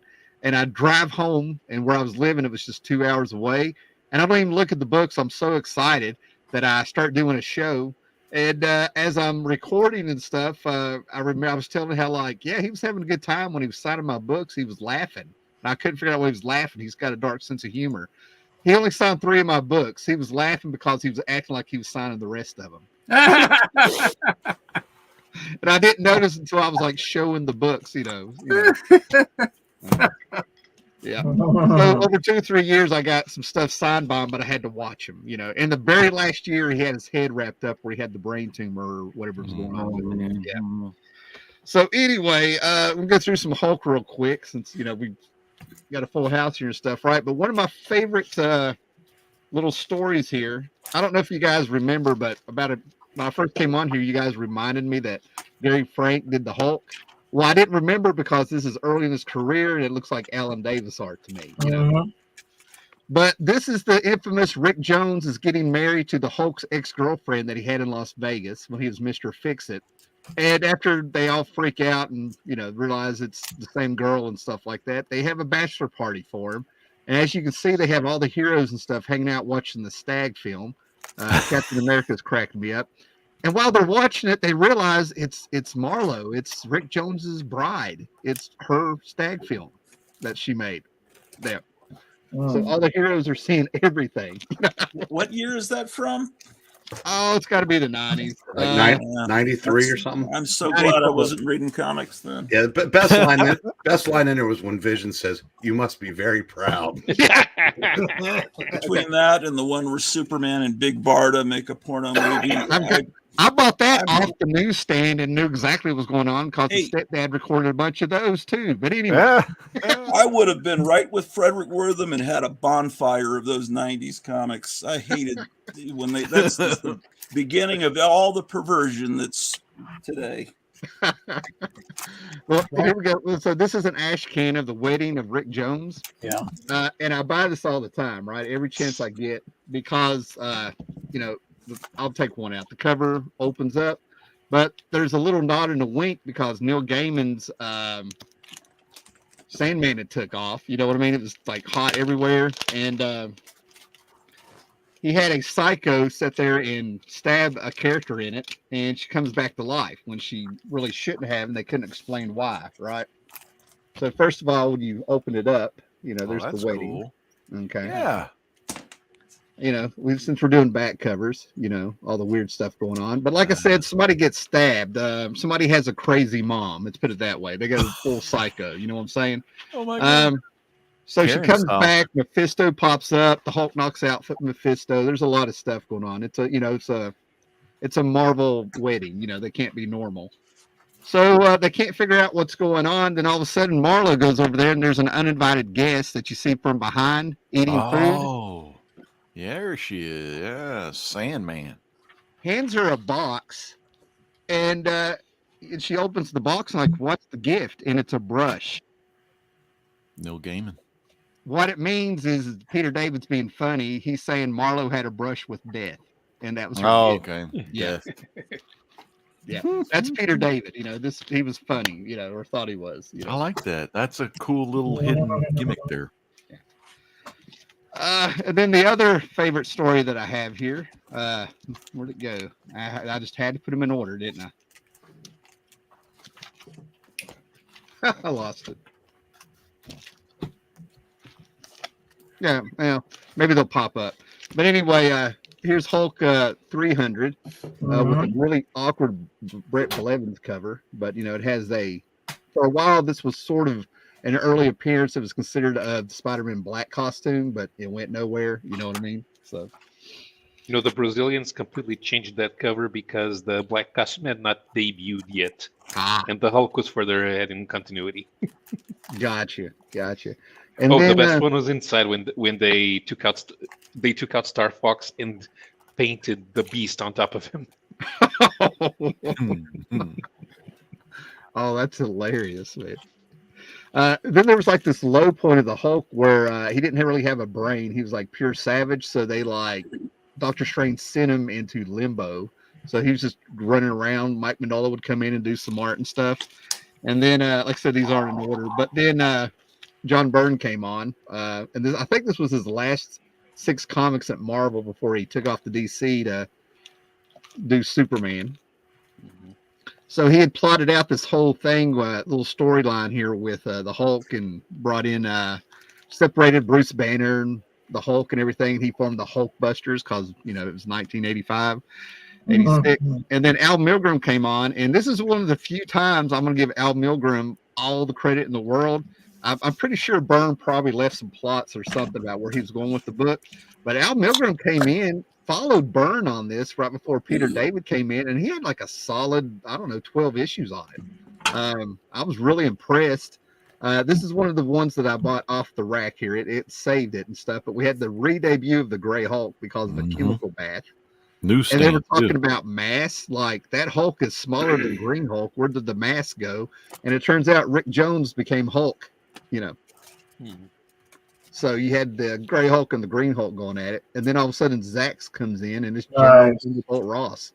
You know, he's the new Zax or Look something. at Hulk's hair. Like I said, they're all scattered around here and stuff like that. But that was actually a pretty good run. Then Peter David came on, and great stuff. Peter David, rejuvenated the book and made it his own. There, got Todd McFarlane on there. A callback to some horror stuff, playing around with the Gray Hulk. You had to have mutants and everything. They had, you had to have your mutants. Well, he was writing X Factor too, so that's No, that was before. There was still early X Factor. Yeah, and then this was like a little pitiful story that'll make you cry with McFarlane art, and I think this guy was a character from Daredevil back in the day, just running around a cornfield. So they had a little story there. A little leader. And this was like the start of like when McFarlane would leave a book, they would bring in Eric Larson, like that was the replacement. He couldn't win.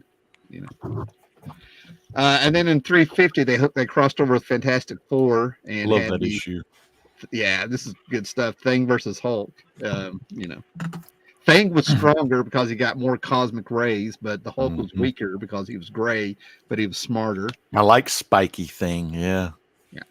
And then I just always like this cover. I like when they go kind of barbarian, but he goes back to Jarella's world, but she's already dead. And now he's gray. So when they were trying to bring back the great big green savior, they're like, who's this dude? I can't believe I've lost that story, man. What did I do with it? It's going to drive me nuts. Anyway, there's a real cool Hulk story I was going to show you. It was Peter David's last issue. And what they did is Peter David was kind of going through a divorce, and they said his writing was getting dark. And this is right before the suits came in the 90s, and they split up the Marvel Universe. People may not remember, but you had Marvel Edge books, Spidey books, Avengers books, and they were different. And they were taking Peter David off the book, and everybody was like, are you crazy? So they approached Peter David, and they were like, hey, man, we know you're going through a divorce. How would you like to go ahead and kill Betty? So the last story he did was in the future. I was going to show it to you. Rick Jones has got a beard. He's got all his costume and everything. And he's talking about how in the last days, Bruce Banner had disappeared. He's dressed all in black. His eyes glow green. And he spent years trying to unlife himself. And it showed all these ways he was trying to do that. And the Hulk would pop up and not let him do it. And then they killed Betty Banner because of all the gamma rays coming off of Bruce Banner, I think. So to make Peter David happy, he got to like take his divorce and kill Betty Banner like he probably wanted to do his wife at the time. And I was always like, that is nuts, so. And then what I'm reading here, this is what we're talking about. These are the early reprints of the Hulk with the Jack Kirby and the Avengers appearance, I think, and some Steve Ditko. From the 70s before everything. There's no cover on the back, but it's all right. But see, to me, that's the Hulk there. This is what I picture on the Hulk. I had the lunchbox in the 70s too. On the side of it, it had him going from Banner to the Hulk. So as years go by and we get another trade that this is all beat up, I think I got this for a quarter. This is how they started drawing it. How do you go from that Exactly. to that? Yeah. And I'm done. I'm going to try to find those two Hulk books here in a minute. Like, All right. what's going to drive me nuts? Very cool. Let's see. Let's see what Paulo has. Oh, All right. I've been trying to figure out ways to show more stuff from Editorial Vertice because they had the rights to Marvel and they did some interesting collages, redrawings of Kirby's Fantastic Four, for example. But the images are not good enough to show. But this one is Savage Tales had an equivalent magazine called Relatos Salvajes, and then this one was the spin-off. So even though this was an ongoing title, every issue was a special edition with the logo for Artes Marciales. Where's Roger? He would love that. So yeah, it's Deadly Hands of Kung Fu from Spain. And they tried to mix and match the covers so they didn't exactly match up with the covers and the stories with the US edition. but it works. I mean, with the new logos, the covers have their own personality. Also Nice. noticed that they have the notation magazine for adults, even though it's a Marvel magazine. Hmm. Yeah. Use the check. Oh, look at that guy. The Czech Norris they shoot. Yeah. What a spread. And the white tiger. Oh, look at that. And the Bruce Lee issue. He was always really good with those nunchucks, man. Bruce Lee. So, yeah, this actually went on further than Deadly Hands of Kung Fu, so they put in some regular stories from Master of Kung Fu and drew new covers. Cool. Here's a different magazine. Star Magazine is it's an underground. It collected underground comics from several places. There were stories from Italy. There were stories from the U.S. There were stories from Spain. So I had to pick the covers that were less racy, because eventually this morphs into a full-on porn comic. Oh, hello. Oh, that's a cool tank cover. Yeah, Yeah, I like that. this one was weird. Yeah. Looks like some kind of Garden of Eden gimmick or something real nice, but with some other action. Here's some Crumb. Fritz the cat. Wasn't the only cover. There were a couple more. This Oh, was that's cool. Crazy. Yeah. You must be right. Yeah. Huh. Yeah, this one's a little more just underground, not trying to be offensive or anything. But it's at that stage where they wanted to be intellectual, but it didn't really work. So instead we got this. It's a pretty cool cover. I think this is Italian. And I think this is it. Yeah, this is the last one. Okay, cool. It's cool. Nice. I know it's getting late. If some of you have to bow out, that's okay. Let's go to the great legend before he has to leave too. Let me show you some cool hardcovers I collect. This is we talked about some. Somebody showed some Carl Barks earlier. That was Micah showed some Carl Barks. And Carl Barks is one of my favorite. I started getting into the Carl Barks after I found out about Don Rosa. And I found out about Don Rosa from Howler Mouse and from a guy named Hippies Collectibles, Mr. Tom. And I started getting into Don Rosa, and I got some Don Rosa hardcovers. But after watching Don Rosa, talking to him, getting to know him at the cons and everything, and eating those hot ass peppers with C. Woodard at Baltimore one year. Don Rosa actually has these. Don Rosa has these peppers. Donnie, you were there. Donnie, you remember me eating those damn things? Woo, hot. But dude, Don Rosa and his peppers. But Don Rosa's favorite is Carl Barks, so I was interested in Carl Barks. So I started getting these hardcovers. This is volume 4, and it's a 30-volume set that Fantagraphics is doing that had been out years ago. The Carl Barks put all the comics of the Donald Duck and Uncle Scrooge. They did a 30-volume set back in the day. Yep. And I think it was by Gladstone Press, maybe. I'm not really sure. I can't really remember. But they're redoing them in Fantagraphics style. So this is volume 4, Maharaja Donald. And Fantagraphics, Howler brought this up on the other reprints that he was talking about, that they redid the colors in this book, and the colors are great. The paper's high quality, just really good, and I just love it. And let me show you in the back, you get more notes, about what Carl Barks was doing, but it'll also have some of the covers and things like that. There's a Daisy and him, but I love these books. They're great. Fantagraphics also does the Don Rosa collection. There's a 1 through 8 Don Rosa collection, And Don Rosa also has the life, the life and times of Scrooge McDuck in like a king size one, and then a 2-volume. I got the 2-volume because I just didn't have enough room vertically. But dude, the king size, pretty freaking cool. Yeah, I have the Portuguese edition of that in digest size. Awesome. Because that's how we read these. Yeah, back in the Paulo, day. that is cool. I know Don Rosa is world freaking wide, man. And, yeah, the last time he I came always here follow was him on Instagram and on his IG because he lets you know what country he's going to go to and things like that. the last time he came here was about 20 years ago. Yeah, about 20 years ago for you, Paulo. Mm-hmm. Take out the old Bluetooth gimmicks. They never last as long as the old wire. Mm-hmm.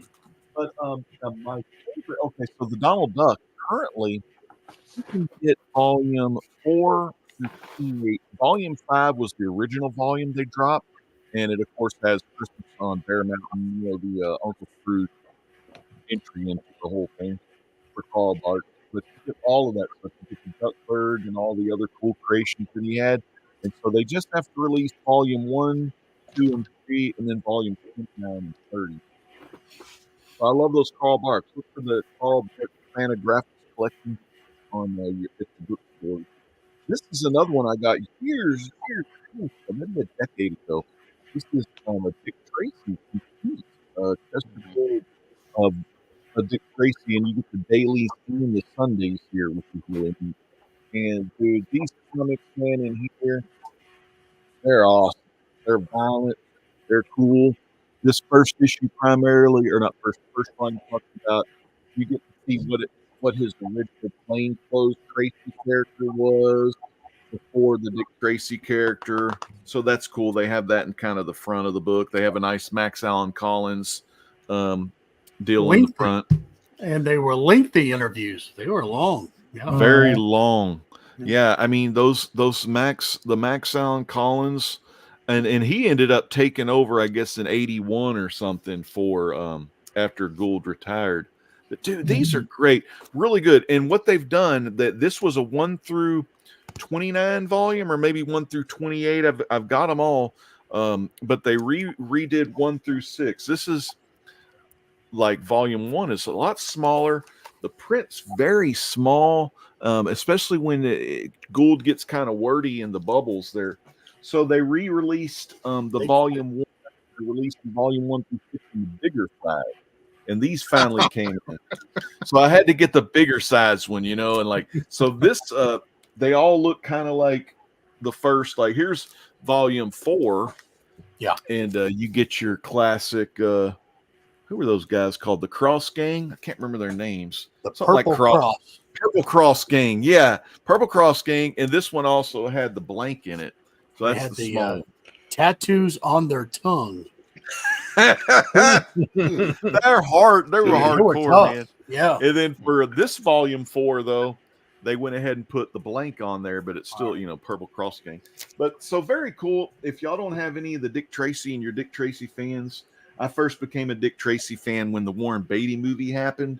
Other than that, like I never really read Dick Tracy. A lot of those stories are for adults, So, I mean, there's one deal where I think it's Big Boy is threatening a guy, or not threatening. I can't remember the word, but anyway, he's got this blowtorch on this dude's feet. And the dude's barefoot. He's just spraying this blowtorch on. I'm like, damn, man, that's violent right there. Oh, and another hardcover that's not as violent, but still got some pretty good violence in it, is one I got today in the mail. And this is the Action Bible. This is so cool. It's God's redemptive story. And so it's basically the Bible in comic book form. But you read the whole thing, and if you read the whole Bible, the God's redemptive story, what's so cool is God creates Adam and Eve, and one of my favorites is the Genesis, because it has like some of the coolest stuff. Noah's Ark, Tower of Babel, the birthright. Who doesn't remember some Jacob and Esau? Harry old Esau and Jacob. Not Harry. One of them was Harry. One of them wasn't. But anyway, just classic stories. And this is by Sergio Carrillos, who does all the art and stuff. And he was a artist for Marvel and DC. But I'm really thankful to Mr. Robert Galvin who got me this book, and him and his wife. His wife's got great penmanship. Mr. Galvin's penmanship's not really good at all, but like, sorry, Mr. G, the great legend Robert from Robert and Laura Galvin, and they put the date on there. And I already had a copy of this. My dad had bought me and my oldest a copy. So this is the freaking new volume with 128 new pages and art. So I'm giving the old one to my son, and I've got this nice brand new one from Mr. Galvin here. So thank you so much. And it's if anyone's not read this and you like to read the regular Bible, this one's good because it's got pictures in it. So one of my favorites. And all the stories are there. I mean, it's like all those stories I remember growing up with Sunday school, like David and Goliath, not David and Goliath, but that was a good show too. But yeah, all those stories. Noah's Ark is in there. Of I love that claymation stuff, Davy and Goliath. Oh, Davy and Goliath. The stories, they were so good-hearted stories. And one of my favorites is the life of Moses, how he led the Israelites out of Egypt, how they was making the Israelite folks do all the chores and, slaving them away. And then Moses, with the power of God behind him, that God got the Israelites out of there, man, and got them to the promised land. Very cool. But Moses getting all mad and getting kind of bitchy, he's like, all y'all people do is want water from us, and all we do is give you water. And by saying, the word we, Moses wasn't doing shit. It was all God doing it. And God's like, all right, you think you had your hand in this? Well, you ain't going to get to the promised land. And then that's when old Aaron became the guy to take him at home, I guess. But just good stories. And what's even better is the Jesus stuff, but I haven't got to the New Testament yet. But I'm a big fan of the show on the TV you can watch called The Chosen. And it's basically the story of the disciples and all the people that God and Jesus choose to lead that Christian ministry in the early ADs. Very cool. Oh, picture stories from the Bible in the dentist office. Great memories. Those 1980s dentist office, they would always have the Christian Bible stories, and they would always have that highlights magazine and all that. But yeah, that's some of the stuff I got showing here. I was so glad. I'm going to stick around too, but I was just so glad Micah had me on because I wanted to show some. I don't think I've showed the Phantom Strangers before, but I really wanted to show some of the stuff that I enjoy reading. A lot of times, some of us, like I have such a big collection of different things, and most of the stuff I do have is raw books, and just I've really gotten into collecting hardcovers. Anytime Tom Taylor does an Injustice storyline for DC, I usually been collecting those hardcover volumes because I love Tom Taylor. And he also did a kick-ass one, or I don't know if it was Tom Taylor, but it was an Injustice with Masters of the Universe crossover. So I love getting those like DC, because I don't want to spend like $5 to get an 8-issue miniseries of He-Man versus the Thundercats. I'd rather just get me a little hardcover of the story and read it that way. Which is probably about half if you bought the covers. Yeah. I don't want to jump in here, but you love the Warren Beatty Dick Tracy, correct? Yeah, man. Okay. It's worth. You got to check this out. The studio made Warren Beatty. I'll do it real quick. It made Warren Beatty mad. That's why there's not a sequel, but he kept the rights. Mm-hmm. So he checked with his lawyers. He did like this 20-minute special for Turner Classic Movies where he's dressed up like Dick Tracy being stupid. And to keep the rights, he supposedly came out with another one on Turner Classic Movies of him dressed up like Dick Tracy. Oh, I got. And he checked with the lawyer, so he's keeping Dick Tracy by putting these 20-minute little clips on. I'm hoping they're on YouTube. I completely forgot about it until you said that. Yeah, and I remember that story, how like he's got the rights to it. I was able to get that movie. They had a release, Disney or whoever put it out. I guess it was maybe someone else, but it's just a Blu-ray release, but there's hardly no features on it at all. But I got it in Blu-ray form. I got physical. the DVD over here. Yeah, I think Madonna in that movie was threatening Warren Beatty to make him stop slapping her in the ass. Yeah. I know Big Boy liked to get a little ass touchy. He was slapping her in the ass and grabbing her and stuff, and she didn't like that. Yeah. It's 2014 again. We've had this conversation. I'm telling you. Oh, looky there. Freaking awesome. That's Chester. There we go. That's Chester. Why that ain't Chester Gould? That's Steve's Dick Tracy. But that is sweet. Then he's wearing his flasher suit. I love it. Browbeaten. That is Brow's awesome. one of my favorite characters too. He's got the watch on. Nice. Dude, who didn't want one of those freaking watches? Oh, another thing, let me tell you. I had a little love for Dick Tracy before the movie. God, in the mornings, they used to run the Dick Tracy cartoon hour or cartoon show. Yeah. It's in my other Yeah, room. he But ran in a little bucket. Remember? He flew around in like a bucket. I got the 4 DVD set of that, and it has that guy. Cool. There's the bowler, the bucket, the English Junior. bulldog. There's the little Asian guy who does he grabs him by the hand and says like this, and he starts swinging the guy like that. Oh my God, I don't know if that show would fly today, but like it was damn good. Like waking up to that, because the best part about it wasn't necessarily Dick Tracy's little friends. It was the villains like Prune Face, Mumble, Flat Top. They were my favorites, man. I don't. Vitamin. I watched Dobie Gillis, and it's so weird to see him pop up on a TV show in the late 50s, you know. And Steve, your room is like the TARDIS, man. I don't know how you keep all that in there. I mean, in an arm's length. Everything is an arm's length for Steve. It's displayed up there with all the other statues, yeah. I love it. But yeah, that's all I had, man. That's some good, man. I think everyone on this panel loves him some Dick Tracy. Oh yeah, man. I don't know if you guys follow him on Instagram, the Dick Tracy Rogues Gallery. Ooh. He does Dick Tracy like art. He's fantastic. All right. He's got his own characters and stuff too, as well as one of my favorites. I was talking to Joe Staten about it because that guy.